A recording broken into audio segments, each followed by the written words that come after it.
هالاند يتفوق على أساطير الدوري الإنجليزي. وصل العملاق النرويجي إيرلينج هالاند تحقيق الأرقام الاستثنائية مع فريق مانشستر سيتي، واليوم نجح إيرلينج في تحقيق رقم قياسي جديد على مستوى الدوري الإنجليزي، وسجل هالاند الهدف الأول للسكاي بلوز في مرمى ليفربول في الدقيقة 27، ليضع بذلك فريق بيب جوارديولا في وضع مثالي في قمة البريمير ليج لهذه الجولة.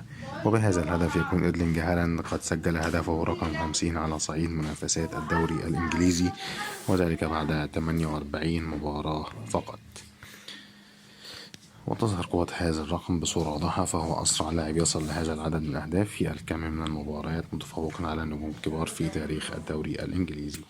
كده انتهى الفيديو بتاعنا. لو عجبكم الفيديو اشتركوا في القناة وفعلوا الجرس عشان توصل لكم كل فيديوهاتنا أول بأول.